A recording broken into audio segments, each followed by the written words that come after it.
happening? What's in the headlines? What's happening in the politics of your country? What's happening with technology? What's happening with business? What's happening with your ability to get a job, to take care of your family?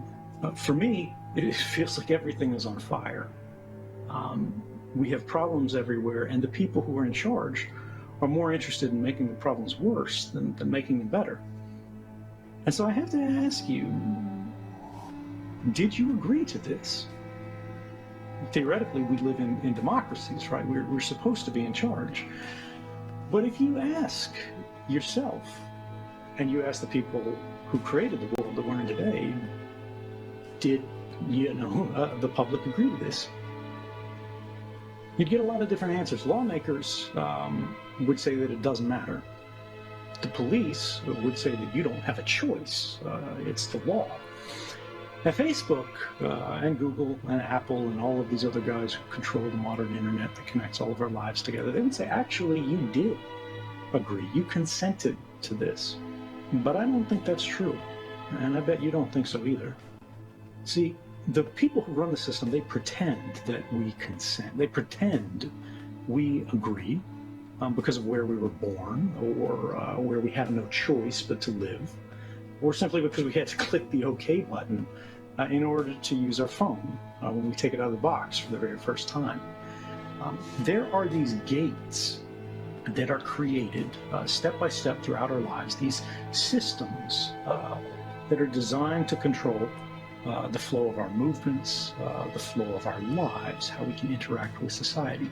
These are gates that separate where we are today from where we want to be tomorrow. And in order to pass through these gates, increasingly, you have to click that OK button. But you're not actually agreeing to it because you don't actually have a choice. If you can't use a phone, you can't contact your family, you can't contact your friends, you can't contact your place of work, you can't get a place of work. You can't interact with your bank, you can't make payments, you can't buy things online, you can't order a taxi, you can't do anything. Because first you must pass through this gate that you have to say, I'll do whatever you want, please just let me interact with society. But that's not consent, not in any way that really matters. These digital structures of control are affecting all of us. And I think that every person today is realizing that this lack of consent actually matters. Speaking quite plainly, that we matter and what we want matters, even if every day we are told by politicians and by programs that that's not true. There's nothing in the world more permanent than a temporary law. So where does this lead us? This leads us to the question of what is known about us, by whom and why. That means that we need to talk about digital security, or rather digital insecurity, that is making all of our lives vulnerable, right? We are subject to influence, we are subject to control, and this control is informed, this influence is provided by the surveillance that occurs as a result of that digital insecurity. So all of this together means that we're going to be talking about power. Why? Because the only people that are interested in big data, mass data, all of these records from all of these people, they're not interested in it simply for the sake of collecting it, right? They're not academics, they're not performing a study. They're collecting data, they're creating perfect records of private lives because of what it provides them, because of the utility that it represents. Now, whether we're talking about Facebook determining what kind of ads you see, or something more concrete, like the police deciding who gets investigated, or a military deciding who gets invaded, information is simply a convenient means, a mechanism for attaining a certain kind of power, and that power is control. Now, typically in a democracy, control over the general outline of society is intended to be exercised by us, by the people broadly, with their will imposed upon all of the powerful institutions that generations of our families have constructed, created, put together. Whether those institutions are the police with powers of detention and arrest, imprisonment, or even killing, military and spy agencies, or even corporations, businesses. We create regulations and structures, outlines and rules that are supposed to say what they can and can't do, create rules of fair play. But when we look at today, when you look around at that world and you go, did you agree to this? I think you will recognize that we have stumbled upon a problem. And that's that the people are no longer in control. Particularly when it comes to surveillance.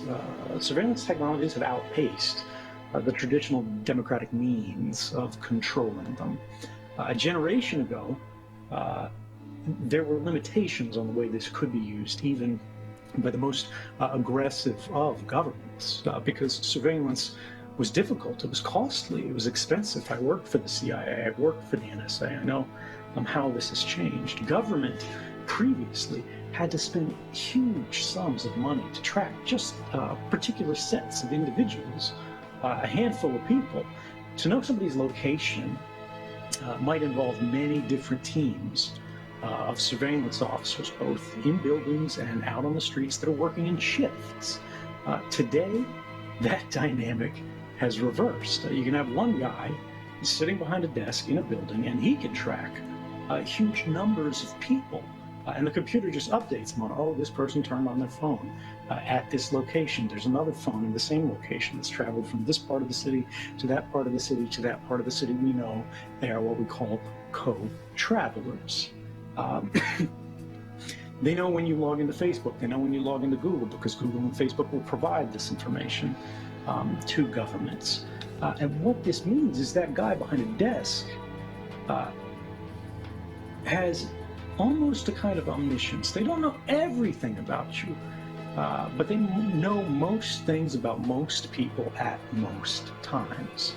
And for the first time in human history, it is both technically and financially possible for governments, even smaller governments now, to track and store nearly complete records of all of our lives.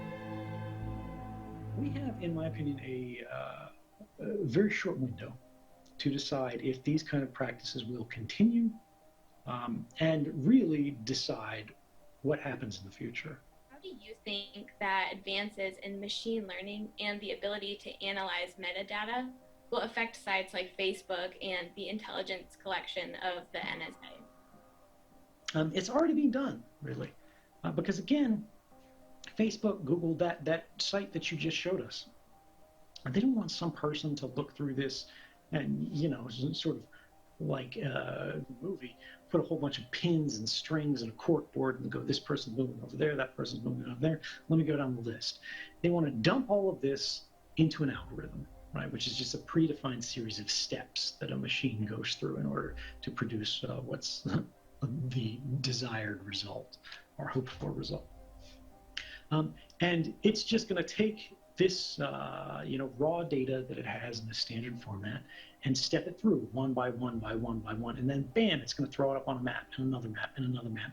And then it's going to time shift these things.